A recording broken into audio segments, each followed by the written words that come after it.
Shalom Bapak Ibu Saudara yang dikasihi oleh Tuhan. Puji Tuhan, hari ini kita kembali bersama berjumpa dalam program Renungan Keluarga Kristen. Mari kita bersama bersatu di dalam doa sebelum kita merenungkan firman-Nya. Mari kita berdoa. Bapa kami yang ada di surga, terima kasih Tuhan untuk kebaikan Tuhan. Kami bawa pujian bagi-Mu, kami bawa sembah dan syukur kami di hadapan Tuhan. Allah yang mengasihi kami, Allah yang menolong kami, Allah yang memberkati kami.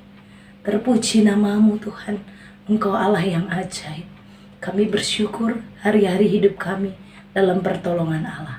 Sampai hari ini, memasuki minggu yang baru bersama dengan Tuhan, kami bersyukur. Kami terkagum akan perbuatan-Mu yang dahsyat dalam segala keadaan kami. Terpuji nama-Mu Tuhan Yesus. Kami sembah Engkau. Kami memerlukan firman-Mu. Oleh karena itu tolonglah hamba-Mu ini. Tolonglah Bapak, Ibu, Saudara-saudara. Di tempat masing-masing kami akan belajar firman-Mu. Tolong kami Tuhan. Demi nama Tuhan Yesus Kristus. Kami merenungkan firman Tuhan. Haleluya. Amin. Bapak, Ibu, Saudara yang dikasihi oleh Tuhan. Hari ini kita akan bersama-sama merenungkan bagian firman Tuhan yang akan menolong setiap kita, yang akan menolong kehidupan kita sebagai anak-anak Tuhan, sebagai orang-orang percaya untuk tetap hidup di dalam kebenaran. Tetap hidup di dalam kebenaran. Mengapa kita harus tetap hidup di dalam kebenaran? Mari kita bersama-sama memperhatikan di dalam Amsal 24 ayat 15 dan ayat yang ke-16. Demikianlah firman Tuhan. Amsal 24 ayat 15 dan 16. Jangan mengintai kediaman orang benar seperti orang fasik. Jangan merusak rumahnya. Sebab 7 kali orang benar jatuh, namun ia bangun kembali. Tetapi orang fasik akan roboh dalam bencana. Bagian firman ini mengingatkan kepada saya dan Bapak Ibu Saudara untuk kita tetap hidup di dalam kebenaran. Kebenaran ini berbicara tentang kehidupan orang yang benar itu adalah orang yang hidup di dalam kebenaran. Hidup di dalam kesalehan. Hidup di dalam tuntunan-tuntunan hukum-hukum Tuhan yang menolong kita untuk hidup benar secara sosial, secara hukum, secara karakter, secara etika, menolong kehidupan kita untuk tetap hidup benar. Tuhan mengingatkan orang benar hidup di dalam kebenaran, hidup dalam kesalehan, hidup dalam ketaatan akan hukum, hidup dalam tatanan etika dan juga moral yang sesuai dengan apa yang Alkitab katakan. Firman Tuhan berkata begini, jangan mengintai kediaman orang benar seperti orang fasik. Dalam terjemahan lainnya, kalimat ini berkata, jangan berlaku seperti orang jahat yang mengendap-endap atau yang sedang menunggu untuk menyergap rumah orang benar. Jangan mencuri barang milik orang benar, jangan mencuri, jangan merampok orang benar, rumah orang benar, tempat kediaman orang benar. Jangan merusak rumahnya, jangan menghancurkan rumahnya. Apa perbedaan tempat kediaman dan juga rumah? Sebenarnya kalau dalam bahasa Indonesia sepertinya sama ya Bapak Ibu. Tapi teks ini dalam bahasa Alkitab kita, dalam bahasa aslinya menjelaskan tentang dalam bahasa Alkitab ini, jangan mengintai hunian, tempat tinggal orang benar. Jangan kamu berniat untuk mencuri atau merampoknya atau mengambilnya. Dan kamu jangan menghancurkan tempat pembaringan. Tempat pembaringan berbicara tentang tempat istirahat, tempat tidur, tempat istirahatnya orang benar. Jangan. Bapak Ibu Saudara, bagaimana orang benar ini dapat atau mendapatkan perlindungan yang luar biasa dari Allah. Ternyata saat orang hidup dalam kebenaran itu ada hal-hal buruk yang mengintai. Ada orang-orang yang ingin mencuri, ada orang-orang yang ingin merusak, ada orang-orang yang ingin menghancurkan. Tetapi kenapa kita harus tetap hidup di dalam kebenaran? Padahal hidup sebagai orang benar itu tantangannya banyak, ancamannya banyak. Ada yang ingin mencuri, ada yang ingin menghancurkan, ada yang ingin merampok rumahnya, merampok tempat tinggalnya, harta bendanya, atau ada yang ingin menghancurkan tempat istirahatnya, tempat pembaringannya. Ada ancaman dalam kehidupan keluarga atau rumah tangga orang benar. Tapi berkat spesial yang Tuhan berikan di dalam ayatnya yang ke-16. Sebab 7 kali orang benar jatuh, namun ia bangun kembali. Ini berkat spesial yang Tuhan berikan bagi orang-orang yang hidup di dalam kebenaran, bagi orang-orang yang hidup dalam kesalehan imannya, bagi orang-orang yang melakukan hukum-hukum Tuhan, menjaga hidupnya, menghargai, menghormati Tuhan dalam setiap jalannya, dalam pekerjaannya, dalam berumah tangga, dalam relasinya. Jika kita hidup di dalam kebenaran Tuhan, sekalipun kita mengalami kesulitan, bahkan disebutkan 7 kali orang benar itu jatuh, dia akan bangun kembali. Ia akan memiliki kekuatan untuk bangkit sekalipun 7 kali dia jatuh.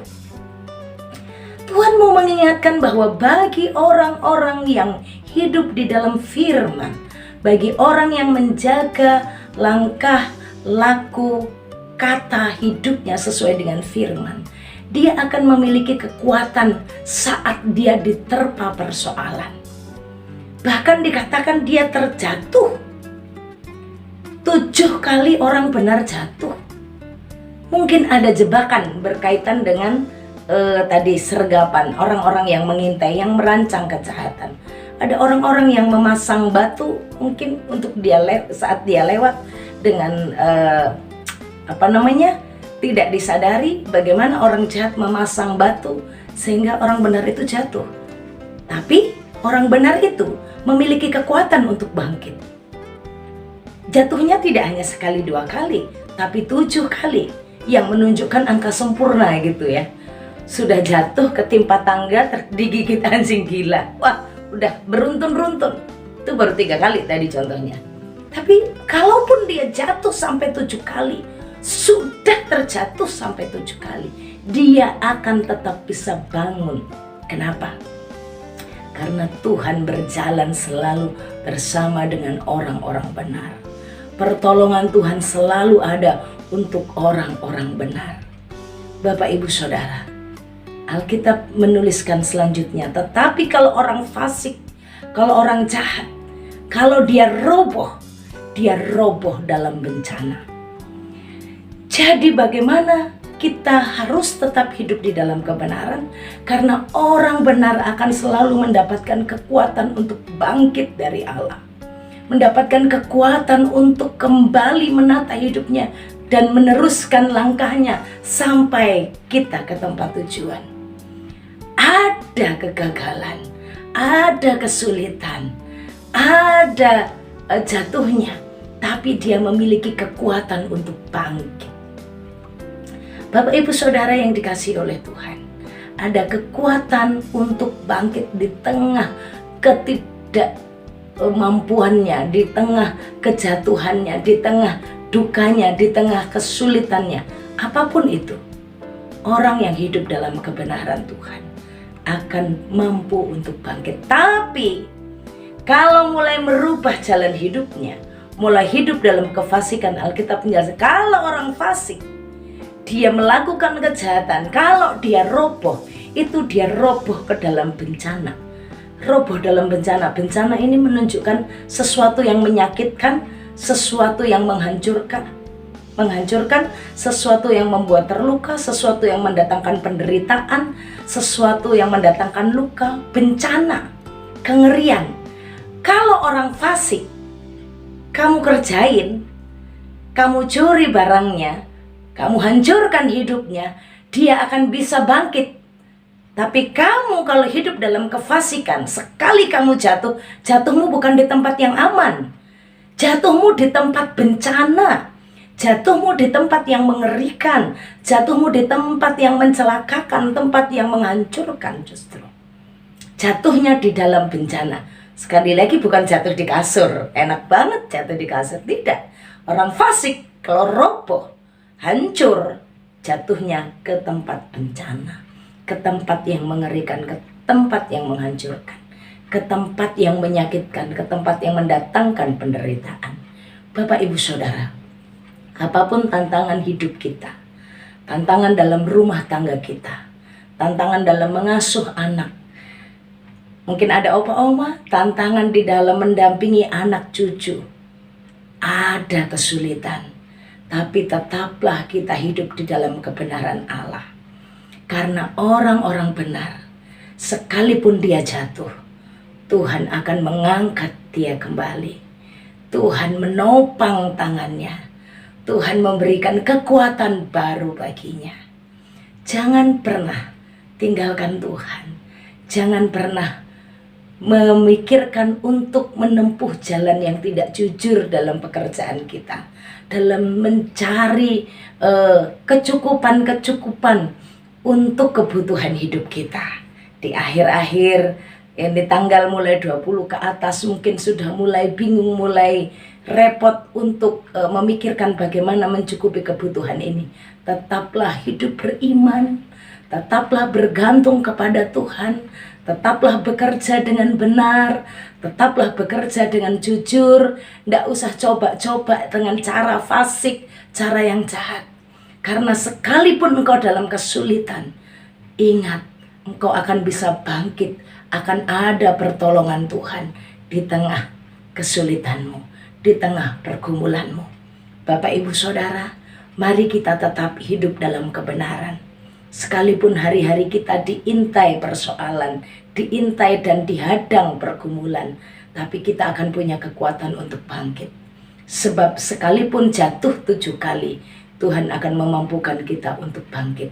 Jangan memilih jalan fasik, jalan jahat.